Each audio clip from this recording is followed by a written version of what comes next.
এই স্বৈরাচারের পতন নিশ্চিত করবে জনগণ। জনগণ মাঠে নেমেছে শুধু আপনার পদত্যাগের জন্য। আপনাকে এবার উৎখাট করে ছাড়বে ইনশাআল্লাহ। এই জনগণের সাথে লাগতে আসা আপনার বাপও লাগতে পারেনি, আপনি তো দূরের কথা। কত রক্ত ঝরবে রাস্তাঘাটের মধ্যে, সব কয়টার রক্ত নিয়ে নেব। আমার রক্ত দেখলে ভাল লাগে, আমার রক্ত দেখলে আমার বাসাতে আমি লুঙ্গির মতো করে কাপড় উঁচু করে ডান্স করি। দেখি আন্দোলনকারী কত দূর আসতে পারে। আপনি যে ভয়ে আছেন এটা পাবলিক আর অজানার কিছু নাই। আপনি যে মিডিয়ার সামনে এসে গলা ফাটিয়ে ফাটিয়ে কান্না করেন এটা পাবলিক দেখে আর খিলখিল করে হাসে। যেদিন আপনার পদত্যাগ হবে না, মিষ্টি বিতরণ হবে পুরো বাংলাদেশে। আমি সহজে পদত্যাগ করব না, লক্ষ লক্ষ মানুষের প্রাণ নেব, তারপরও পদত্যাগ করব না। আমি মরবো তাও পদত্যাগ করব না। আমাকে মারুক জনগণ, তাও সমস্যা নেই।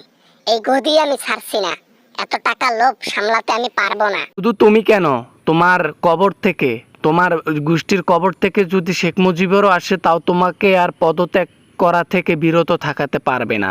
ছাত্রকে মারছো না, দেখো এবার ছাত্র তোমার কি করে। শুধু একটু অপেক্ষা করো। ছাত্ররা কিছুই করতে পারবে না। আমি শুধু একটা হুকুম দেব, গুলির বন্যা ছুঁয়ে দেবে, গুলির বৃষ্টি ছুঁয়ে দেবে বাংলাদেশের মধ্যে। কোটি কোটি জনতার প্রাণ নিতে আমার 2 মিনিট সময় লাগবে না। আমাকে হুমকি দাও। সেটার হুকুমটা দিয়ে দেখো না কি হয়। হুকুমটা দিয়ে দেখো, আর্মিরাও আর গুলি করতে রাজি হচ্ছে না। প্রশাসন অন্যদিকে মোড় ঘোরাচ্ছে। স্টুডেন্টদের অনেক মেরেছে, আর তারা মারবে না, এটা বুঝতে পেরেছে। আমার বিপক্ষে প্রশাসন কখনোই যাবে না। আমি হাসিনা, দেশের সরকার। আমি যেমনে প্রশাসনকে নাচাবো অমনে নাচতে হবে। আমি যখন যাকে গুলি করতে বলবো তখন তাকেই গুলি করতে হবে। আমার ইশারায় নাচতে হবে প্রশাসনকে। মানলাম প্রশাসনে all police, army, BGB, RAB যা কিছু আছে সব মিলে না 2 কোটি সৈন্য আছে। বাকি যে 15-17 কোটি মানুষ আছে না, এগুলার কাছে ঘিচতে পারবে না। ঠিক আছে, ভেবেচিন্তে কথা বলেন। পদত্যাগ নিশ্চিত, আপনি এটা ভেবে নেন।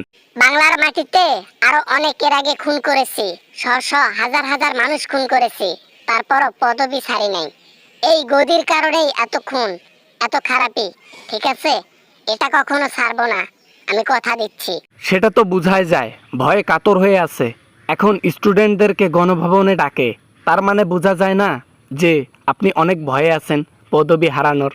আর পদবি তো হারাবেন 100%। আজকে থেকে শুরু হবে আরও আন্দোলন গভীর। কত আন্দোলন হয় হোক, আমি পদবি ছাড়বো না ইনশাআল্লাহ।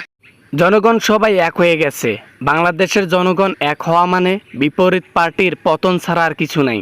এখন ছাত্ররা মৃত্যুকে গ্রহণ করতেছে, তার মানে জিত পাক্কা। রেডি থাকুন পথ ছাড়ার জন্য। বের হয়ে যান আমাদের দেশ থেকে। হ্যালো বন্ধুরা, যদি ভিডিও ভালো লাগে তাহলে প্লিজ লাইক করবেন, আর যদি কিছু বলতে চান কমেন্ট করবেন। দেখা হবে পরবর্তী ভিডিওতে। সবাই ভালো থাকবেন, সবাই সুস্থ থাকবেন। আল্লাহ হাফেজ।